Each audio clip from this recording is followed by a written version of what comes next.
Hello students, आज हम unit 1 पढ़ेंगे प्लस 2 का फिजिक्स का इलेक्ट्रोस्टैटिक्स।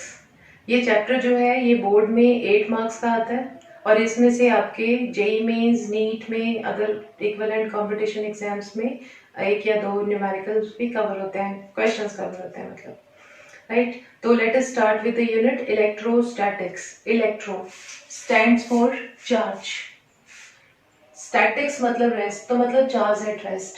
इस पूरे यूनिट के अंदर चार्ज मूव नहीं करेगा, चार्ज रेस्ट पे रहेगा, बॉडी के सरफेस में रहेगा, बॉडी के अंदर रहेगा अकॉर्डिंगली, बट वो रेस्ट पे ही रहेगा चार्ज। इसको मैं चैप्टर को इलेक्ट्रोस्टैटिक्स को 3 पार्ट्स में डिवाइड करके पढ़ाऊंगी। Number 1 is charge, force and field, and उसके बाद electric potential, and then is the capacitors. तो हम इस तरीके से इसको पढ़ेंगे, चार्ज, फोर्स एंड फील्ड, ये इकट्ठे ही कवर होता है, and then is the electric potential and then capacitors, right. Capacitor is the application, at the end we will be studying this, right. तो let us start with the chapter. First of all you tell me what is charge. Charge होता क्या है? आपको सबको पता है charge होता है। अरे चार्ज होता क्या है? चार्ज वो प्रॉपर्टी है, जब बॉडी एक्वायर कर लेती है प्रॉपर्टी तो वो इलेक्ट्रिक और मैग्नेटिक फील्ड्स को एक्सपीरियंस करती है। इलेक्ट्रिक फील्ड में है वो चार्ज बॉडी अट्रैक्शन रिपल्शन कुछ तो फील करेगी, ओके।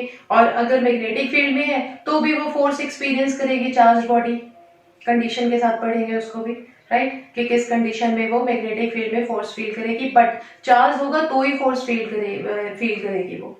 तो इसका मतलब ये हुआ कि charge is that property when it is acquired by a body and placed in electric and magnetic field, it experience force, okay। तो चार्ज की डेफिनेशन आती है बच्चों, देन इज कितनी तरह के चार्जेस हैं सबको पता है, positive and negative. Positive charge मतलब डेफिशिएंसी ऑफ इलेक्ट्रॉन और नेगेटिव चार्ज मतलब एक्सेस ऑफ इलेक्ट्रॉन।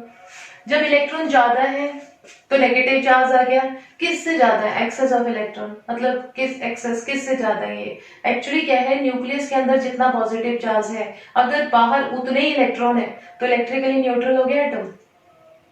अब अगर इलेक्ट्रॉन एक्स्ट्रा हो जाएंगे, ले रिसीव कर ले किसी से इलेक्ट्रॉन्स, तो फिर वो नेगेटिव हो गया, मतलब कि एक्सेस मतलब जो ऑलरेडी बैलेंसिंग बनी हुई थी उससे ज्यादा। अब बात करते हैं डेफिशिएंसी ऑफ इलेक्ट्रॉन, मतलब पॉजिटिव चार्ज। अगर एक इलेक्ट्रॉन चला गया, दो इलेक्ट्रॉन चले गए, आपको पता है, आपने पढ़े हैं एल्कली मेटल्स वगैरह, तो उसमें आपने पढ़ा है इस चीज को कि अगर इलेक्ट्रॉन चले गए तो पॉजिटिव चार्ज एक्वायर हुआ। पॉजिटिव क्यों? क्योंकि न्यूक्लियस के अंदर एक्स्ट्रा प्रोटॉन हो गए। मेक दिस थिंग क्लियर कि एक्सेस एंड डेफिशिएंसी का मतलब क्या है यहाँ पे, ओके। चलो कंटिन्यू करें आगे कि चार्ज जो है वो स्केलर क्वांटिटी है, it is not a vector, और इसका यूनिट है सीजीएस सिस्टम। एसआई सिस्टम के अंदर इट इज कूलम, सीजीएस के अंदर it is stat coulomb, right. Then is there are 3 basic properties जो एनसीईआरटी में मेंशन्ड है चार्ज की। वो क्या है? Number 1, the charge is conserved, मतलब it can not be created, it can not be destroyed, तो चार्ज इज कंजर्व्ड। इसके सॉलिड 2 एग्जांपल्स, एक अच्छे लेवल के एग्जांपल्स, वो है pair production and annihilation. What is pair production of charge? Pair production, आप देखो पेयर प्रोडक्शन में हम मेन हेडिंग को मत भूलना, we are studying it under it is conserved, charge is conserved, उसके अंडर पढ़ रहे हैं। तो पेयर प्रोडक्शन में क्या होता है, जब हाई एनर्जी गामा रेडिएशंस को न्यूक्लियस के पास से क्विकली पास कराया जाता है, बिल्कुल उसके क्लोज निकलते हैं, तो एकदम से 2 पार्ट्स में डिवाइड हो जाता है। One is electron, other is positron. Positron क्या होता है? पॉजिट्रॉन इलेक्ट्रॉन के बराबर मास और प्रोटॉन के बराबर चार्ज, तो ये भी एक पार्टिकल है, चार्ज्ड पार्टिकल है, it is positron, positive charge but electron के बराबर मास। तो आप देखो प्रोसेस के बाद इलेक्ट्रॉन पॉजिट्रॉन दोनों का सम चार्ज का -1 + 1 0 हो गया, और उससे पहले गामा रेज दो, उनके ऊपर 2 फोटॉन्स हैं, दे आर इलेक्ट्रिकली न्यूट्रल, कोई चार्ज नहीं है, तो प्रोसेस के पहले और प्रोसेस के बाद में charge remain same, that is 0, तो charge is conserved, right. And दूसरे केस में क्या है? एनिहिलेशन ऑफ मास, जब हाई स्पीड में आए हुए इलेक्ट्रॉन पॉजिट्रॉन आपस में कोलाइड करते हैं तो एकदम गायब हो जाते हैं और गामा रेज प्रोड्यूस हो जाती है, तो इलेक्ट्रॉन पॉजिट्रॉन का मास एनिहिलेट हो गया और एनर्जी प्रोड्यूस हो गई। अब आप देखो प्रोसेस में पहले कितना चार्ज था, -+1 दैट इज इक्वल टू 0, तो गामा रेज के ऊपर कोई चार्ज नहीं है, they are the photons, chargeless particles हैं। तो आप देख रहे हैं दोनों एग्जांपल्स में चार्ज कंजर्व हुआ। एक और चीज यहाँ पे मैं बोलूंगी, आपको समझना है इस चीज को, मास एनर्जी कंजर्वेशन भी तो प्रूव हो गया अपने आप। Mass is converting into energy, energy is converting into mass, तो वो प्रोसेस भी हुआ। और ये तभी पॉसिबल है जब मोमेंटम कंजर्व होता हो। तो इन दोनों केसेस में मोमेंटम भी कंजर्व, फिजिक्स के जितने भी रिएक्शंस, प्रोसेसेस, जो भी कुछ होता है, कोई भी फिनोमिना, सभी केसेस में मोमेंटम कंजर्व होना चाहिए। इंटरनल प्रोसेस है, मोमेंटम कंजर्व हो रहा है इनका, राइट। तो दैट्स व्हाई मोमेंटम कंजर्व हो रहा है, चार्ज कंजर्व हो रहा है, एनर्जी और मास का रिलेशन भी यहाँ पे सर्वाइव कर रहा है। तो ये तो प्रोसेस पॉसिबल है। तो ये दोनों बहुत अच्छे लेवल के एग्जांपल्स काउंट होते हैं, आपने ध्यान से समझना है इसको। जिसको कुछ डाउट होगा वो मुझे कॉल करके पूछ लेना। Come to the second property, that is the charge is quantized. आपने क्वांटा वर्ड पढ़ा है, क्वांटा का मतलब होता है packet. Photon is the packet of energy, quanta नाम होता है। इसी तरह से चार्ज भी पैकेट है, पैकेट की फॉर्म में है। इसको 1 2 3 4 हम काउंट कर सकते हैं। तो it is quantized, it is discrete. Discrete मतलब बाउंड्री जोड़ी नहीं है, अलग अलग है, इट इज डिस्क्रीट, राइट। तो the charge is discrete, it is like a packet. तो पैकेट में बेसिक यूनिट क्या है? एक इलेक्ट्रॉन के बराबर। एक इलेक्ट्रॉन में जितना चार्ज है उसके मैग्नीट्यूड के बराबर चार्ज एक पैकेट के ऊपर है, that is 1.6 into 10⁻⁻19 coulomb. Suppose किसी बॉडी के ऊपर क्यू कूलम चार्ज है, क्यू इज द चार्ज, तो कितने नंबर ऑफ पैकेट्स इस पे होंगे? तो इसके ऊपर होंगे प्लस माइनस एन इंटू ई। आओ चलो सोचें, प्लस और माइनस क्यों लिखा मैंने? अगर positive charge, positive n into e लिखा, ई मैग्नीट्यूड है सिर्फ यहाँ पे, चार्ज का मैग्नीट्यूड। पॉजिटिव का मतलब हुआ चार्ज इज पॉजिटिव, तो इतने इलेक्ट्रॉन नहीं होंगे, एन नंबर के बराबर इलेक्ट्रॉन नहीं होंगे, डेफिशिएंसी। अगर ये नेगेटिव होगा तो मतलब एन नंबर के बराबर इलेक्ट्रॉन इसके ऊपर होंगे, राइट। तो it will be, then it will come out to be negative charge मतलब excess of electron, positive charge मतलब डेफिशिएंसी ऑफ इलेक्ट्रॉन, राइट। तो यहाँ पे मैंने क्वेश्चन भी पूछा है, आपके नोट्स में भी लिख के भेजा है कि find the number of electrons present in 1 coulomb charge. आप 1 कूलम चार्ज इस फॉर्मूले में वैल्यू पुट करो, क्यू को आप 1 कूलम बोल दो, this is equal two plus minus, क्योंकि पॉजिटिव प्रेजेंट इन 1 कूलम, तो ये पॉजिटिव हुआ ना, इसका मतलब यहाँ पे प्लस चलना चाहिए, इलेक्ट्रॉन नहीं बोलोगे आप यहाँ पे। तो अपने पास n इंटू 1.6 इंटू 10⁻⁻19, तो n comes out to be 6.25 into 10⁻18। Deficiency हो गई यहाँ पे, इलेक्ट्रॉन्स एब्सेंट, इतने इलेक्ट्रॉन्स यहाँ पे एब्सेंट है क्योंकि चार्ज पॉजिटिव है, दैट्स व्हाई, राइट।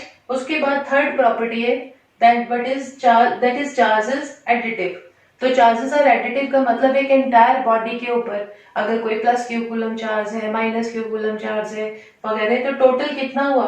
तो हम सबका सम कर देंगे जितने भी चार्जेस प्रेजेंट है। एक एटम का एग्जांपल ले लो, एटम के अंदर न्यूक्लियस में z number of positive charges present है, प्रोटॉन का नंबर, और बाहर उतने ही इलेक्ट्रॉन्स ऑर्बिटिंग कर रहे हैं, वो इलेक्ट्रॉन का नंबर है।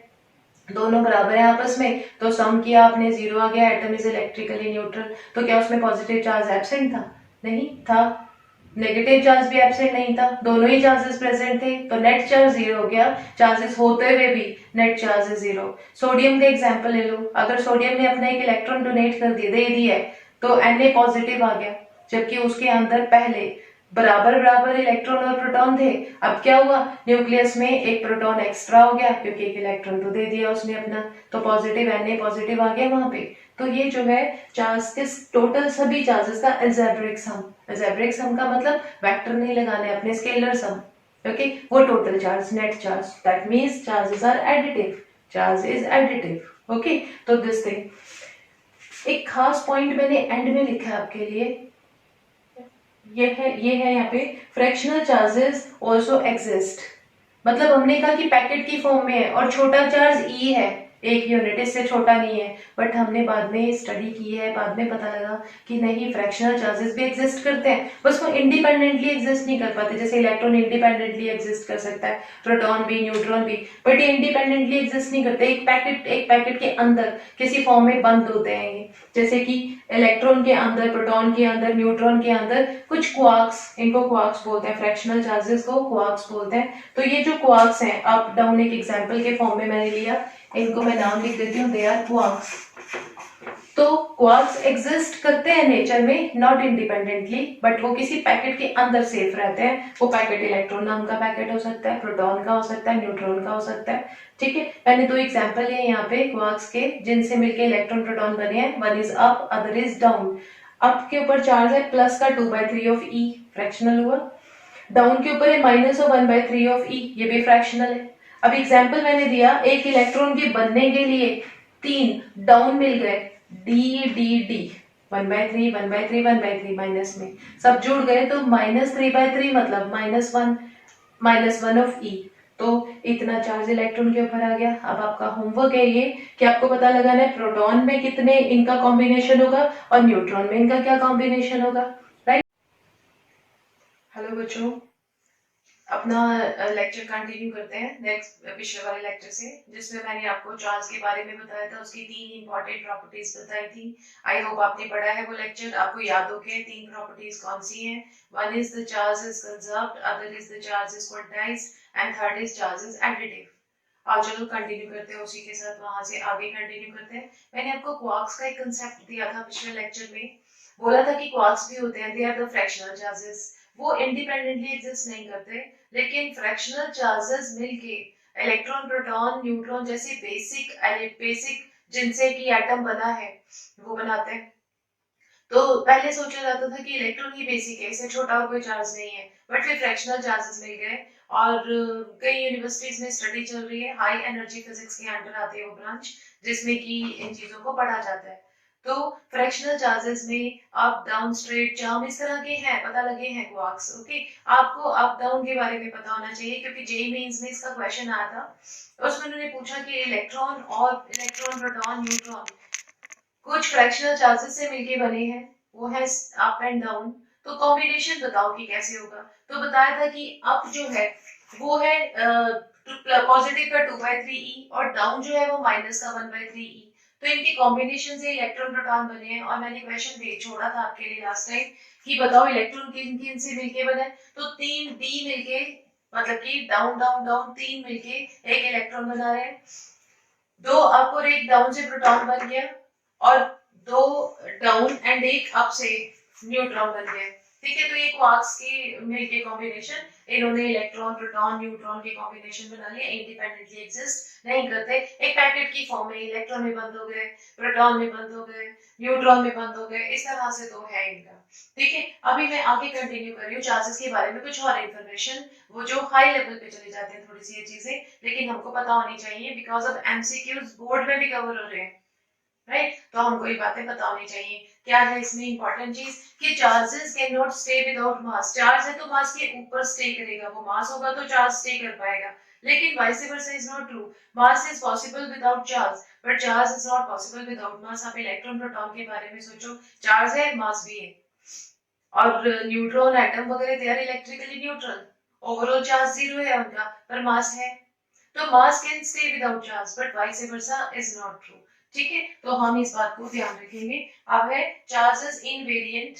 इनवेरिएंट का मतलब किसी भी फ्रेम में रख दो, मूविंग है, रेस्ट पे है, कहीं भी ले जाओ, ये बदलने वाला नहीं है। जबकि आइंस्टाइन थ्योरी के हिसाब से मास वेरिएंट है, लेंथ भी वेरिएंट है, लेंथ डायलेशन, टाइम डायलेशन, ये सब वेरिएंट है, बट चार्ज वेरिएंट नहीं है। मास का आपको फॉर्मूला भी पता है, m is equal to m0 upon 1 minus v square by c square whole under the root this denominator में। ओके, बहुत ही इंपॉर्टेंट रिलेशन है, ये सबको पता है इसके बारे में। तो मास बदल जाता है स्पीड के साथ, बट चार्ज स्पीड के साथ नहीं बदलता है, that's why it is invariant.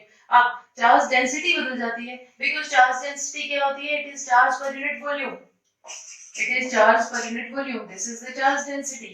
Right, जब वॉल्यूम चेंज हो रहा है तो फिर रेशियो भी चेंज हो जाएगा, that's why charge density is variant. Okay, अब यहाँ पे charge does not change with frame of reference. Charge will not change with frame. आप फ्रेम इसमें रखो, दूसरे फ्रेम में रखो, कोई मूविंग है, कोई रेस्ट पे, तो जब चार्ज वेरिएंट ही नहीं है तो it will not change with frame. Okay, तो इसका क्वेश्चन कवर हुआ है बेसिकली। मैं क्यों ऐसी बातें मैंने लिखी हैं ये, बिकॉज इनके ऊपर क्वेश्चंस कवर हो चुके हैं, इसीलिए मैंने इनको नोट्स में ऐड किए हैं। नाउ इज अगर चार्ज रेस्ट पे है, अब याद रखने वाली चीज, अगर चार्ज रेस्ट पे है, चार्ज है तो उसके अराउंड इलेक्ट्रिक फील्ड होगा, चार्ज है, रेस्ट पे हो, मूविंग हो, इलेक्ट्रिक फील्ड तो होगा ही, लेकिन अगर चार्ज कांस्टेंट स्पीड से मूविंग हो तो इलेक्ट्रिक फील्ड तो है, मैग्नेटिक फील्ड भी आ जाता है साथ में। तो अगर चार्ज है इलेक्ट्रिक फील्ड, मूविंग चार्ज है तो मैग्नेटिक फील्ड भी आ गया, और अगर ये एक्सेलरेटिंग चार्ज है मतलब कि स्पीड वेरी कर रही है तो ईएम वेव्स भी आते हैं। This is the base of Maxwell theory. Accelerating charges emit EM waves, आपने सुना है, इसमें मैक्सवेल थ्योरी है ये। इसी की वजह से रदरफोर्ड मॉडल फेल हुआ था, जब उन्होंने कहा कि electron is moving around nucleus मतलब इट इज एक्सेलरेटिंग। अगर एक्सेलरेटिंग है तो एनर्जी एमिट करनी चाहिए, मैक्सवेल के हिसाब से एनर्जी एमिट करनी चाहिए, तो फिर क्यों नहीं गिर रहा न्यूक्लियस के ऊपर, फिर तो एटम स्टेबल ही नहीं हुआ। ओके, तो इस बात को वो एक्सप्लेन नहीं कर पाए वहां अपने मॉडल में, इसलिए रदरफोर्ड मॉडल का वो ड्रॉबैक हो गया।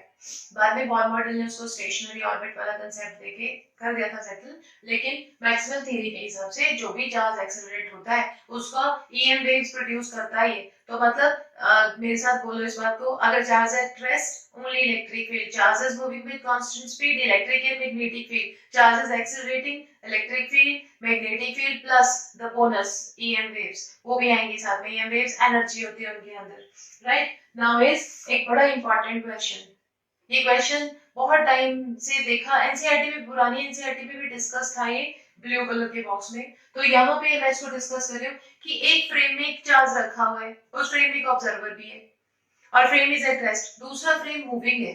ओके, तो इसमें खड़ा हुआ ऑब्जर्वर इस चार्ज की वजह से क्या एक्सपीरियंस करेगा, तो पहले ऑब्जर्वर और दूसरे ऑब्जर्वर को कंपेयर करते हैं। नंबर 1, अगर ये रेस्ट पे है तो इसको तो सिर्फ इलेक्ट्रिक फील्ड एक्सपीरियंस होगा, उसको इसका इलेक्ट्रिक फील्ड भी एक्सपीरियंस हो रहा है। नंबर 2, को खुद मूविंग है ना, तो उसके लिए चार्ज एक तरह से मूविंग हो गया, तो उसको एक्सपीरियंस होगा मैग्नेटिक फील्ड, इसको नहीं हो रहा है, उसी को होगा मैग्नेटिक फील्ड, राइट। अगर ये एक्सेलरेटिंग होता तो इसको इलेक्ट्रिक फील्ड, मैग्नेटिक फील्ड और ईएम वेव्स भी एक्सपीरियंस करता हो, इसी की एनर्जी उस फॉर्म में उसको एक्सपीरियंस होती। ठीक है, लाइक अगर हम किसी रुके हुए स्टार को देखते हैं, राइट, और तो हमको वो, हमें वो रुका, हम रुके हुए हैं, हमने स्टार को देखा, राइट। अगर हम स्पीड में जाए तो हमको एक लाइन सी फील होगी, या किसी बल्ब या कोई रोशनी का बहुत बड़ा बहुत अच्छा सा सोर्स हो कोई, और वो आपको दिख रहा है, आप भी रुके हुए हो, देख रहे हो, सब स्टैटिक है, राइट, एनर्जी तो आ रही है आपकी तरफ, लेकिन अगर आप फास्ट स्पीड में वहां से निकल जाओ तो एक लाइन सी लगेगी आपको उसकी, यहाँ पे भी वही वाली चीज होगी कि ईएम वेव्स आपको एक्सपीरियंस होगी वहां पे। ठीक है, चलो आगे चलते हैं। Charge can not stay inside a conductor, ये बड़ा इंपॉर्टेंट कंसेप्ट है यहाँ पे कि charge can not stay inside a conductor because आपने उसको अंदर भेजा, चार्ज को रिपल्शन होगी, रिपल्शन होगी, दूर जाने की उनकी टेंडेंसी है, जैसे वो दूर जाएंगे, कंडक्टिंग पाथ अवेलेबल है, कंडक्टर है भी, they will go towards the surface, surface एक दूसरे से, सेंटर से अवे अवे जा रहे हैं। तो अगर आपने उनको अंदर छोड़ भी दिया चार्जेस को, तो ये जो है रिपल्शन की वजह से सरफेस पे चले जाएंगे, अंदर कोई चार्ज नहीं रुकेगा। अगर इलेक्ट्रिक में चार्ज नहीं है तो इलेक्ट्रिक फील्ड भी जीरो हो जाएगा, मतलब electric field inside a conductor is always zero. तो हाँ जी, ठीक है बच्चों, तो यहाँ से अभी हम कंटिन्यू करते हैं इलेक्ट्रोस्कोप की तरफ।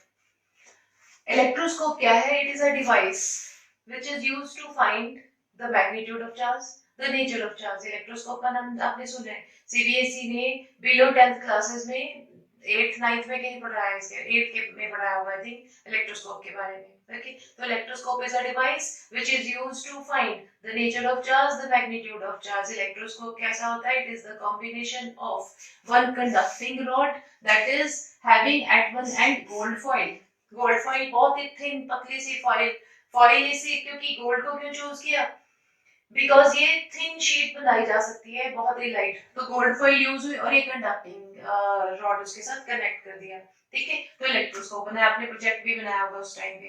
तो गोल्ड फॉइल इसके साथ लगा के इसने इंश्योर कर लिया कि पतली शीट्स बना के अपने पल्शन का, अट्रैक्शन का इसके ऊपर इफेक्ट देखेंगे। अब देखते हैं, मैं चार्ज रॉड को इसके पास लेके जा रही हूँ, जब मैं इसके पास लाऊंगी तो कंडक्टिंग रॉड के ऊपर इंडक्शन होगी। इंडक्शन हमेशा ऑपोजिट चार्ज की होती है, अगर एक एंड के ऊपर नेगेटिव आया तो दूसरे एंड के ऊपर वही नेचर चार्ज अपीयर होगा जो यहाँ पे। अब ये याद रखना कि कंडक्टिंग रॉड हमेशा इक्वल, कंडक्टिंग कोई भी कंडक्टर हमेशा इक्वल एंड ऑपोजिट इंडक्शन करता है, तो जितना चार्ज यहाँ पे है उतना चार्ज यहाँ अपीयर हो गया है उस मोमेंट पे। That means amount of divergence show करेगी कि इस चार्ज के ऊपर कितना मैग्नीट्यूड है, तो यहाँ पे इस रॉड के ऊपर कितना मैग्नीट्यूड ऑफ चार्ज है। तो यहाँ से मैंने मैग्नीट्यूड ऑफ चार्ज पता लगा लिया, that is by checking the diversion, this d diversion. तो magnitude of charge can be obtained by finding divergence देख के, by divergence of the plates. तो प्लेट्स की डाइवर्जन देख के उसने मैग्नीट्यूड का अंदाजा लगाया। Greater the divergence more will be the magnitude. अब चलो दूसरी तरफ नेचर ऑफ चार्ज देख लेते हैं कि नेचर कैसे पता लगेगा। तो उस कंडीशन में मैंने ऑलरेडी चार्ज गोल्ड फॉइल ले ली। अब बाई चांस मैंने वही चार्ज बना दिया जो यहाँ पे था, अब इसकी वजह से यहाँ और चार्ज आएगा, ये तो डाइवर्जन और ज्यादा हो जाएगी, इसका मतलब सिमिलर नेचर चार्ज है। अगर इस पॉजिटिव की बजाय नेगेटिव होता, यहाँ पे ऑलरेडी चार्ज्ड इलेक्ट्रोस्कोप हमने ले लिया to find the nature of charge पता लगाने के लिए। अगर वो ऑपोजिटली नेचर चार्ज है, इस रोड के ऊपर जो चार्ज है उससे ऑपोजिट नेचर हुआ अगर, तो ये डाइवर्जेंस कम हो जाएगी, बिकॉज ये पॉजिटिव यहाँ अपीयर होगा बाय इंडक्शन, नेगेटिव और पॉजिटिव मिलकर नलिफाई करेंगे इफेक्ट को, डाइवर्जेंस कम हो जाएगी। तो इफ डाइवर्जेंस डिक्रीजेस तो इसका मतलब ऑपोजिट नेचर चार्ज है, ऑपोजिट नेचर।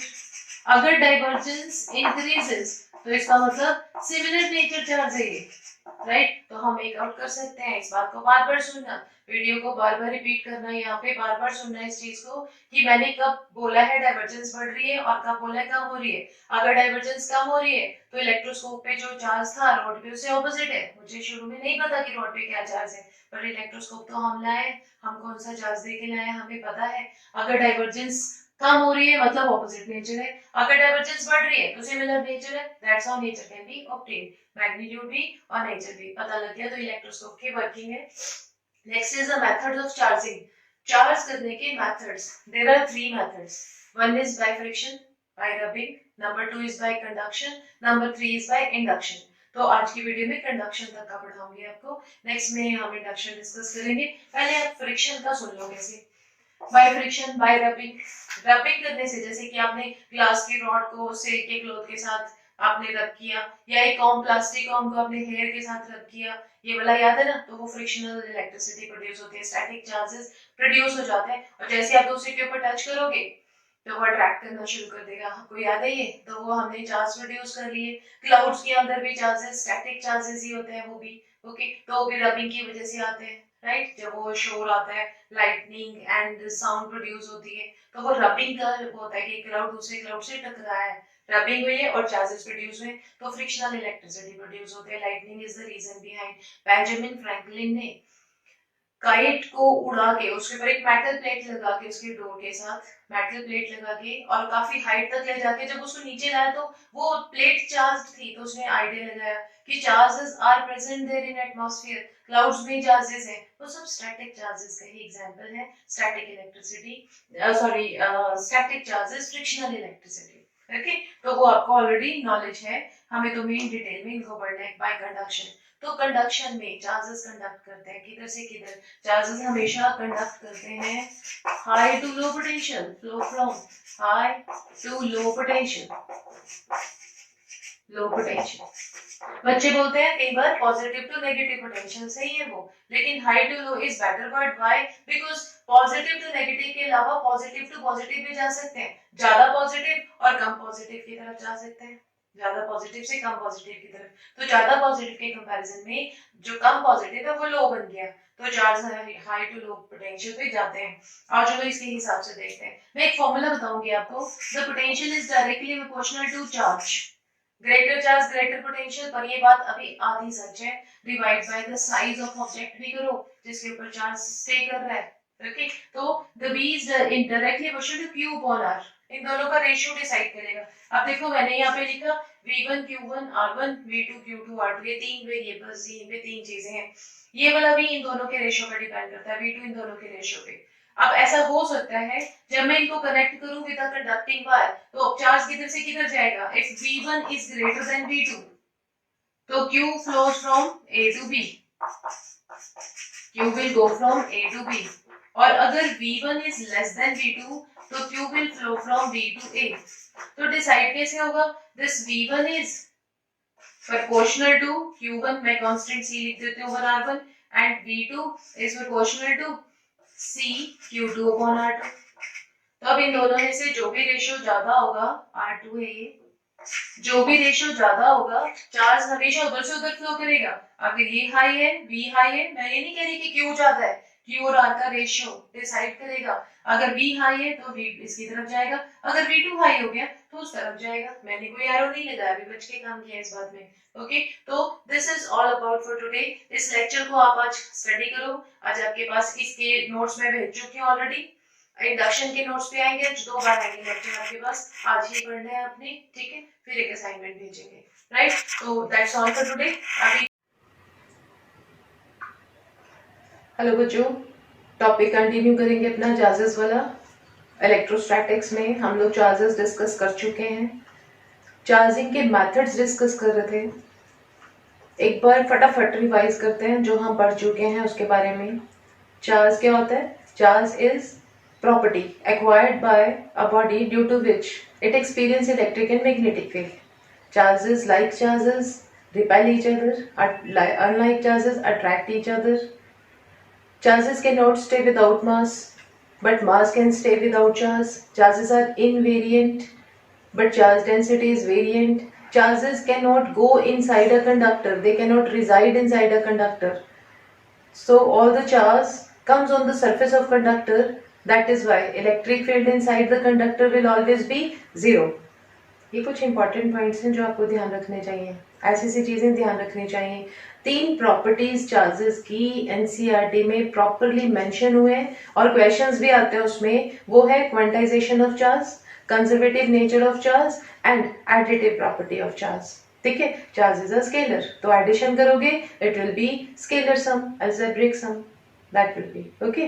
तो ये सारी चीजें हमको क्लियर होनी चाहिए। इलेक्ट्रोस्कोप के बारे में भी बात की हमने अभी। फिर कंडक्शन चार्जिंग के मेथड्स डिस्कस कर रही थी मैं। उसमें पहला था friction, by rubbing, and second was by conduction, and then is by induction. तो चलो कंटिन्यू कर लेते हैं। कंडक्शन स्टार्ट किया था लास्ट लेक्चर में, आपको बताया था कि कंडक्शन हमेशा ड्यू टू पोटेंशियल डिफरेंस होता है। Charge will always flow from high to low potential. तो चार्ज जब high to low potential flow करता है तो पता कैसे लगेगा कि पोटेंशियल कितना है? तो potential is proportional to charge upon size. अब स्फेरिकल बॉडीज जनरली हम लेते हैं तो साइज में रेडियस की बात करते हैं, ठीक है? तो V is proportional to Q upon R। अब इसका V देखो 5/4 हो गया और दूसरे वाले का V हो गया 6/7। देख लो इसमें, ये वाला जो स्फीयर है इसके ऊपर चार्ज है 5 माइक्रोकूलम, दूसरे के ऊपर है 6 माइक्रोकूलम। अब इन दोनों का रेशियो और इन दोनों का रेशियो साफ दिख रहा है, इट इज 1.25। चार्ज की डायरेक्शन इधर से इधर होगी। अब मेरा क्वेश्चन क्या है? मैं पूछ रही हूँ कि जिस टाइम पे ये कब तक फ्लो करेगा? ये फ्लो करेगा तब तक फ्लो करेगा ये चार्ज जब तक पोटेंशियल सेम ना हो जाए। तो flow will be till the potential become same. आपको पता लगाना है कि दोनों के ऊपर ए और बी के ऊपर चार्ज कितना आएगा, QA और QB कितना होगा, this you have to calculate. देखो पहले था 5, फ्लो होने के बाद 5 थोड़ी रह जाएगा, ये तब तक फ्लो करता रहेगा जब तक दोनों का पोटेंशियल सेम ना हो जाए। You know that V is proportional to Q upon R। This implies Q1 divided by R1 is equal to Q2 divided by R2। मैंने A और B लिख दिया वहां पे, ओके। तो QA upon QB will be equal to RA upon RB। RA upon RB मतलब charges जो है दैट इज चार्जेस का ratio will be in direct ratio with their radius, their sizes. तो यहाँ पे इनका रेशियो है 4:7। तो टोटल चार्ज डिवाइड होगा 4:7 में, 11 पार्ट्स में। तो टोटल चार्ज कितना है? 5 and 6 11। इसका मतलब 4 पार्ट्स यहाँ जाएंगे और 7 पार्ट्स वहां पे। तो यहाँ पे final value QA will become equal to 4 microcoulomb and इसका QB final will become equal to 7 microcoulomb. Clear? Notes की जो पिक भेजी है आपको उसमें भी एक क्वेश्चन दिया है, आप इसी हिसाब से सॉल्व करना। बहुत बड़े बड़े मैथ्स की जरूरत नहीं पड़ती फिजिक्स में। फिजिक्स में दिमाग चाहिए साथ में, आप उसको अप्लाई करो, आपके क्वेश्चंस यूं निकलेंगे। ओके, टोटल चार्ज को आपने डिवाइड किया साइजेस के रेशियो के हिसाब से। साइज का रेशियो है 4:7, टोटल चार्ज कितना है? 5 and 6 11। वो डिवाइड होगा, रीडिस्ट्रीब्यूशन होगी, यहाँ से कुछ चार्ज उधर चला गया, 5 का 4 बन गया और 6 का 7 बन गया, दोनों का पोटेंशियल बराबर हो गया। ठीक है, I hope you are getting it. Now come to the next topic, that is charging by induction. Induction वाला टॉपिक क्या है? इंडक्शन, आपने पोलर नॉन पोलर टाइप के मटेरियल्स पढ़े हैं। ओके, जो इंसुलेटर्स या डाइलेक्ट्रिक्स होते हैं उनमें दो तरीके से डिस्ट्रीब्यूशन रहता है एटम्स मॉलिक्यूल्स का। कुछ तो पहले से ही डाइपोल की फॉर्म में है बट रैंडमली डिस्ट्रीब्यूटेड है, इसलिए नेट चार्ज उनका कुछ शो नहीं हो रहा है। लेकिन कुछ पोलर ही नहीं है, तो पहले उनको पोलराइज करना पड़ता है और फिर जाके इंडक्शन आपको दिखाई देगी। तो मैंने एक जनरल एग्जांपल उठा लिया जहां पे ये पॉजिटिव नेगेटिव यानी कि डाइपोल्स रैंडमली डिस्ट्रीब्यूटेड है, या आप ऐसे कह लो कि पॉजिटिव नेगेटिव सेंटर्स कुछ इस तरीके से डिस्ट्रीब्यूटेड है कि मर्ज होके नेट रिजल्ट 0 आ रहा है। तो नेट रिजल्ट 0 है, नेट चार्ज 0 है। एक इंसुलेटर कंसीडर किया मैंने। ओके, अब हर एक मॉलिक्यूल के पास या एटम के पास पॉजिटिव नेगेटिव दोनों होगा। जब मैं एक चार्ज रॉड लेके आऊंगी तो पॉजिटिवली चार्ज रॉड अपनी तरफ इसके नेगेटिव अट्रैक्ट करेगा, नेगेटिव इधर आए, रीडिस्ट्रीब्यूशन हो गया, सारे नेगेटिव इधर हो गए, पॉजिटिव अवे हो गए। ओके, तो नेट क्या हुआ, सारे नेगेटिव इधर आ गए, पॉजिटिव उधर चले गए। देखो नेगेटिव पॉजिटिव बीच वालों ने एक दूसरे को न्यूट्रल कर रखा है, इसलिए मैंने उनको शो नहीं किया है। ओके, अब अगर मैं इस वाले एंड को अर्थिंग कर दूं तो ये पॉजिटिव चार्ज तो ग्राउंड में चला गया और नेट चार्ज जो अब इसके ऊपर आपको दिखाई देगा that will B negative. In total induction की वजह से जो अपने पास यहाँ पे चार्ज अपियर हो गया that is opposite to this charge. जितना चार्ज इस रॉड पे है इंड्यूस हो गए, वहां पे जो आया वो उसका नेगेटिव होगा, ऑपोजिट होगा, उल्टा होगा। ठीक है, और कितना होगा ये चार्ज डिपेंड करता है, इस फॉर्मूले की हेल्प से हम कैलकुलेट कर सकते हैं। अगर इसके ऊपर चार्ज था क्यू नॉट बिगिनिंग में, जिसने कि इस चार्ज को इंड्यूस कराया है उसकी वजह से, तो हम बोलेंगे यहाँ पे कि Q I induced charge Q I is equal to minus of Q naught, जो चार्ज आया है इंड्यूस करने के लिए। ओके, उसके ऊपर डिपेंड कर रहा है कितना स्ट्रॉन्ग है, तो it is Q not into 1 minus 1 upon के। ये के एक नई टर्म आ गई आपके सामने। के क्या चीज है यहाँ पे? के is called dielectric constant. I hope आपने शायद केमिस्ट्री में कुछ इसके बारे में सुना हो, नहीं भी सुना है तो कोई बात नहीं, मैं समझाती हूँ कि क्या है ये। It is dielectric constant, it tells you about the nature of medium, medium कैसा है, how easily it will get polarize, इस बात पर डिपेंड करता है। जैसे कि मेटल्स बड़ी जल्दी पोलराइज हो जाते हैं, उनके तो पहले से ही नेगेटिव पॉजिटिव अलग अलग ही रहते हैं, इलेक्ट्रॉन मस्त घूम रहे हैं आराम से। जैसे आप यहाँ पे पोलर कोई चार्ज रॉड लेके आओगे, सारे नेगेटिव, अगर ये पॉजिटिव रॉड है तो सारे नेगेटिव इसकी तरफ को आ जाएंगे, पॉजिटिव अवे रिपेल हो जाएंगे, इक्वल एंड ऑपोजिट इंड्यूस कर लेता है वो बिल्कुल। एयर का K1 होता है, ओके, तो उसमें इंडक्शन नहीं होती। लेकिन वाटर का K80 है, मतलब ये ज्यादा इजिली पोलराइज हो जाएगा, जितनी बड़ी वैल्यू उतना इजिली पोलराइज हो जाएगा। तो कि 80 है वाटर की वैल्यू, याद रखेंगे इट इज 80।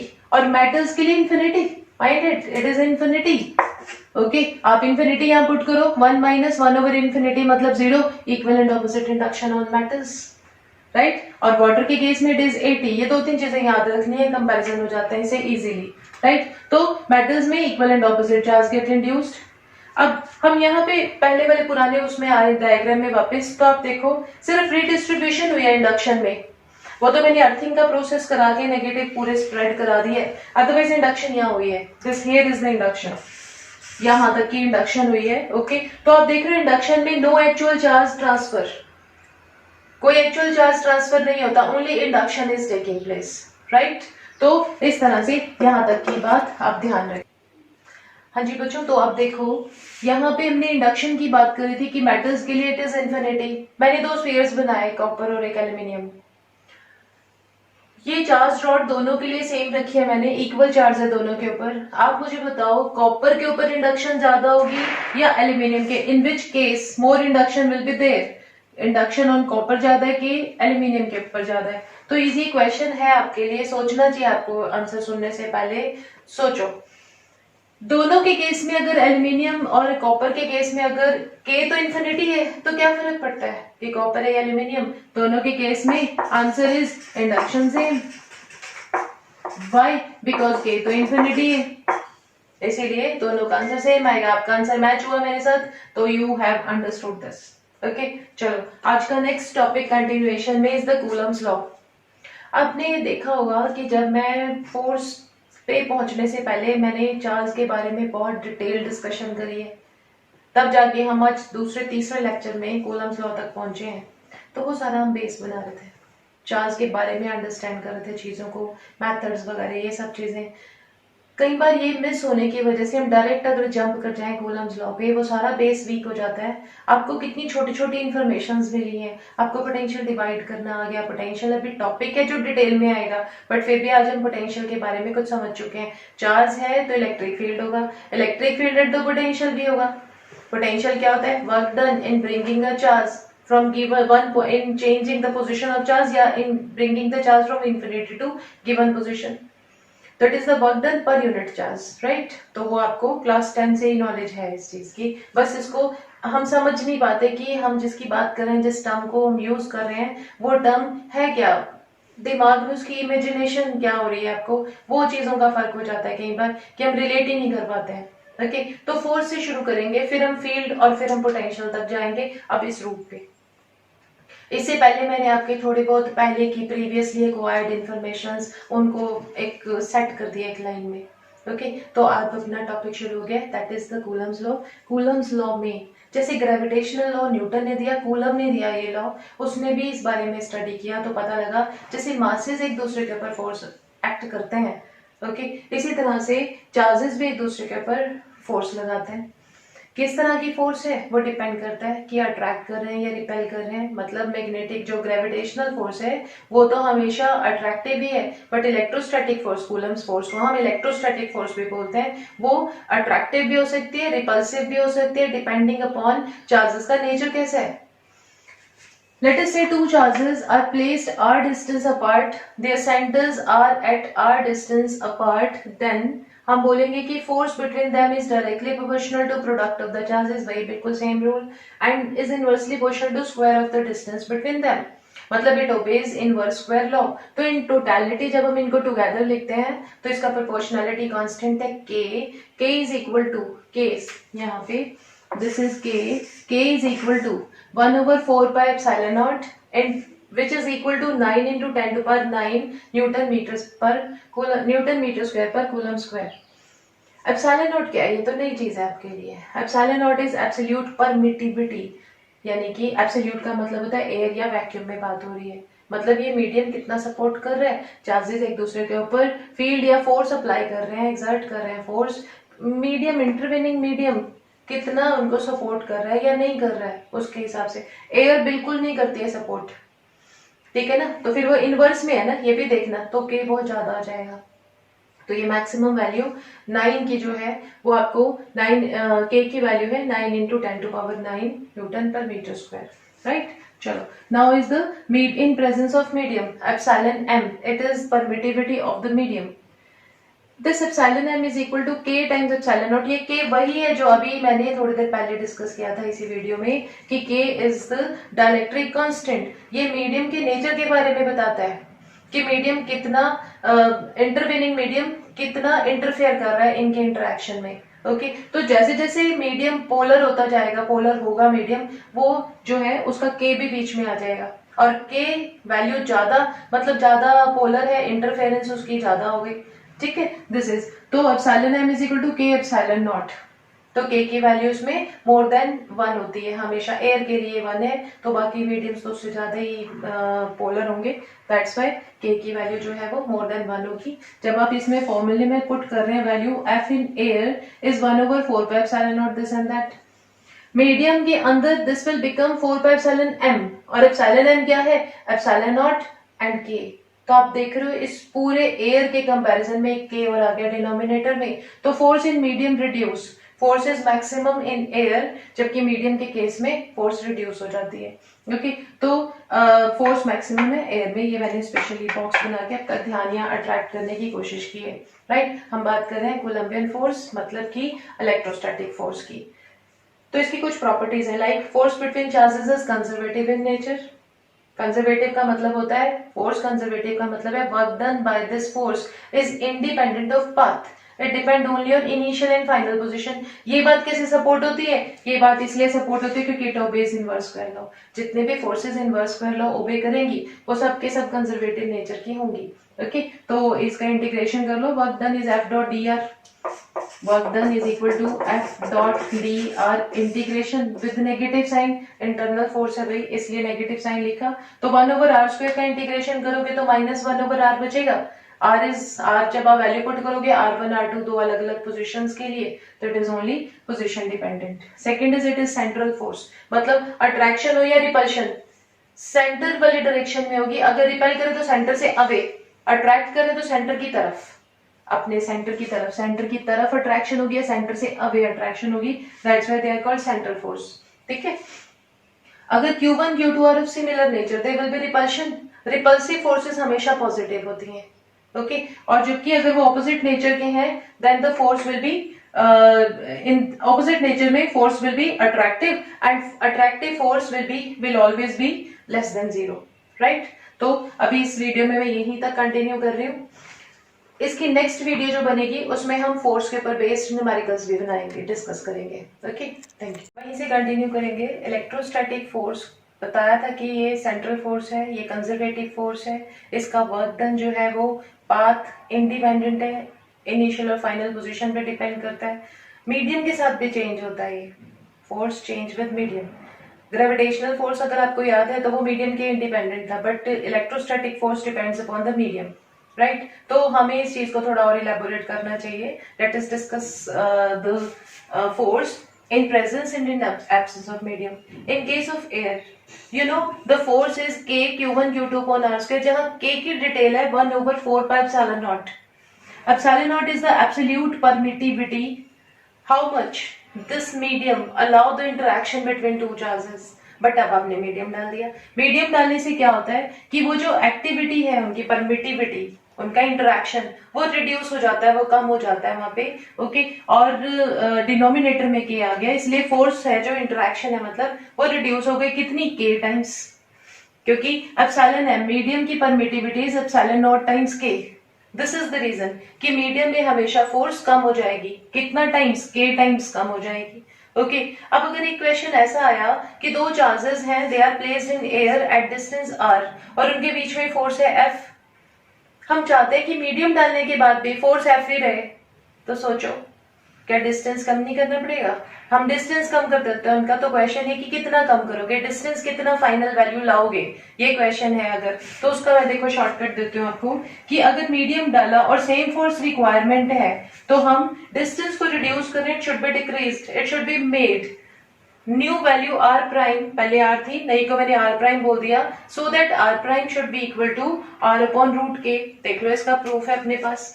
हम चाहते हैं कि फोर्स सेम हो, चार्जेस सेम है, यहाँ पे 1/4 पे एप्सिलॉन नॉट भी सेम, के आर स्क्वायर में r को बदल के r प्राइम कर दो, मतलब के r प्राइम का स्क्वायर, मैंने वैल्यू बदल दी है, should be equal to r square. That means r prime is equal to r upon root K. Direct question solve करने का शॉर्टकट है ये, आपको इस बात को ध्यान रखना चाहिए कि ये शॉर्टकट जो है कई बार क्वेश्चंस जल्दी सॉल्व कर देते हैं। ओके, तो आप अपने नोट्स में इन नोट्स को भी फाइनल करते रहना, साथ साथ पढ़ते रहना। देखो, आई अंडरस्टैंड कि डायरेक्ट पढ़ा रहे थे जब हम क्लास में, उसका इम्पैक्ट अलग होता है। अब इस तरह से वाया वीडियो लेक्चर या कुछ लोग ऑनलाइन पढ़ा रहे हैं, उसका इम्पैक्ट अलग तरह का होगा। ठीक है, वीडियो लेक्चर देने के पीछे रीजन ये कि अनइंटरप्टेड आप अपने टाइम के, अपने कंफर्ट के हिसाब से जब मर्जी पढ़ो, नोट्स बनाओ, बार बार सुनो उसको, अपने नोट्स में कुछ ऐड करना है अपने वो करो आप। अभी मैं यूट्यूब पे भी अपलोड कर दूंगी इनको, आप इनको देखते रहना, आपको लिंक बता देंगे उसका। ओके, तो ये सब चीजें आपको सपोर्ट करने के लिए है।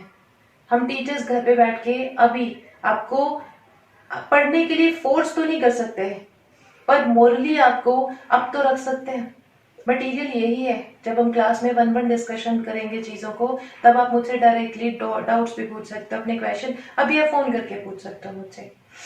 अभी मैं आज आपको कुछ क्वेश्चंस करवाऊंगी, न्यूमेरिकल कराऊंगी इस कंसेप्ट के ऊपर बेस्ड, देखना आप ये ऐसे शॉर्टकट्स डायरेक्टली यूज होंगे। ठीक है, आज का एक बहुत बढ़िया बड़ा टॉपिक डिस्कस करने जा रही हूँ, that is the superposition principle.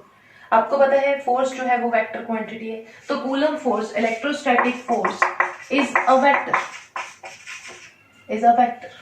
अगर ये वेक्टर है, this force is a vector, अगर ये वेक्टर है तो हर वेक्टर पे सुपरपोजिशन प्रिंसिपल लगता है। लेट अस से कि there is a distribution of some charges Q1, Q2, Q3, QM, उनमें एक टेस्ट चार्ज रख दिया है। Q0 is the test charge. आपको ये भी पता होना चाहिए कि टेस्ट चार्ज क्या होता है।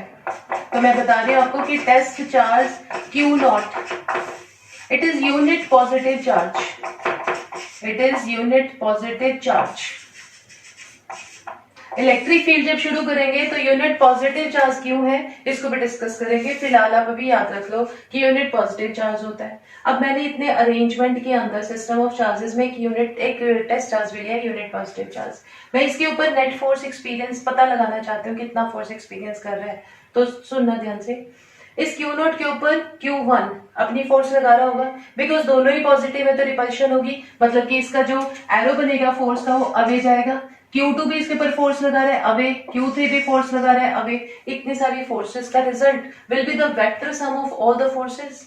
The superposition principle is when on a charge number of charges surrounding it are exerting force, then the resulting force is equal to vector sum of all the forces. So the resulting force, now the resulting force is on Q0 is the vector sum of all the forces. This is the superposition principle, right? अब इसका एक example देखते हैं. Let us say Q1, Q2, Q3 are three charges placed at corners of a triangle, equilateral triangle, side is A. वो बोल रहे कि तीनों के ऊपर फोर्स के बारे में बात करो कि कितनी कितनी फोर्स आएगी। तो F on A will be equal to, सुनो, इस Q1 पे हम खड़े हो जाते हैं और ये Q2 की तरफ देखते हैं। तो Q2 क्या कर रहा है, इसको पॉजिटिव होने की वजह से रिपेल कर रहा होगा, धक्का मारा है दूर की तरफ। इसी तरह से Q3 भी पॉजिटिव ही लिया है मैंने, तो उसका भी पुश बाहर की तरफ। इसका मतलब ये हुआ कि ये जो है result FA, that is resultant of these two forces. Okay, similarly come here, इसके ऊपर देखें, अब ऑब्जर्वर यहाँ खड़ा है तो ये QA की तरफ देख रहा है, वो इसको अवे पुश कर रहा है। सिमिलरली ये वाला भी चार्ज इसको अवे पुश कर रहा है, तो रिजल्ट विल बी दिस, ये FB हो गया। FC will also be equal to, इसकी वजह से अवे जा रहा है और इसकी वजह से अवे, तो नेट रिजल्ट इधर का ही हो जाएगा। मैं नहीं कह रही हूँ कि इक्विडिस्टेंट है, वो दोनों से डिपेंड करता है। जो फोर्स ज्यादा स्ट्रांग होगी, मतलब कि इसकी फोर्स ज्यादा स्ट्रांग है तो रिजल्ट उस तरफ इंक्लाइंड हो जाएगा। तो मतलब ये आपको रिजल्ट, फिर ये सुपरपोजिशन प्रिंसिपल का छोटा सा ट्रेलर है ये, राइट। तो वो पूछ रहा है कि इसमें बताओ A, B, C के ऊपर क्या क्या फोर्सेस लग रही हैं, तो ये बता दिया। इसका एक स्पेशल कंडीशन, अगर Q1, Q2, Q3 अलग अलग नहीं होते, सबके सब बराबर होते, Q के बराबर होते, तो वो बोल रहे कि बताओ FA, FB, FC की वैल्यूज क्या होंगी। सुनो, अगर ये तीनों बराबर हैं तो FA, FB, FC भी आपस में बराबर होंगे, इसका मतलब they will be equal to this. अब रिजल्ट कितना आएगा, मैं इसके ऊपर एग्जांपल के तौर पे इसका एग्जांपल ले लेती हूँ। एट A, यहाँ भी Q है और यहाँ भी Q है और ये भी Q है, दिस डिस्टेंस इज A। तो ये वाली फोर्स जो है वो फोर्स को भी F होगा, ये फोर्स भी F है अगर, तो इन दोनों का result at 60 degree will be √3 times F। तो तीनों की वैल्यूज बराबर है, दैट इज √3 टाइम्स F, जिसमें F is equal to K Q1 Q2 divided by R²। Hence is the result। तो आपने देखा तीनों फोर्सेस आइडेंटिकल हैं। आइडेंटिकल फोर्सेस में √3 time F is the result, where F is K Q1 Q2 upon R²। Q1 Q2 बराबर है, आपस में सारे चार्जेस तो बराबर है और डिस्टेंस उनके बीच में A है, that's why the answer is right. चलो नेक्स्ट देखते हैं। इसी अरेंजमेंट, इसी गिवन कंडीशन में मैंने अब की बार सेंट्रॉइड पे पूछ लिया आपसे कि नेट फोर्स कितनी आएगी। तो Q0 is at O position, is at O, where O is the centroid. Centroid के लिए आपको ये शायद पता होगा कि सेंट्रॉइड इक्विडिस्टेंट होगा 3 कॉर्नर से। तो ये वाला डिस्टेंस को अगर मैं R बोलती हूँ तो ये भी तो R हो गया एंड ये भी R हो गया। अब ये वाला चार्ज इस चार्ज को Q0 को अपने आप से अवे पुश कर रहा है, ये वाला चार्ज भी अपने आप से अवे पुश करेगा और ये वाला चार्ज भी अपने आप से अवे पुश करेगा। कुछ याद आया? यहाँ पे कंडीशन ऑफ इक्विलिब्रियम, चलो इस डायग्राम को थोड़ा बाहर निकाल के देखते हैं। यहाँ पे रखा है Q0, 3 identical concurrent forces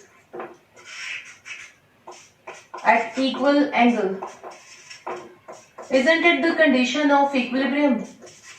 लैम्बिस theorem apply किया आपने, तो नेट फोर्स इसके ऊपर आगे on Q0 will be equal to 0. Applying Lami's theorem. इस क्वेश्चन का सॉल्यूशन एनसीईआरटी में भी गिवन है। आपको वो पढ़ने हैं। मेरे पास यहाँ पे इस टाइम एनसीईआरटी बुक नहीं है घर पे, तो इसलिए मैं उसकी पिक, पार्ट 1 नहीं है इसलिए उसकी पिक नहीं भेज पा रही हूँ मैं। और आप उसकी पीडीएफ डाउनलोड करो, और पेजेस मैं भी चेक कर लूंगी पीडीएफ में क्या क्या पेजेस नंबर गिवन होंगे, तो मैं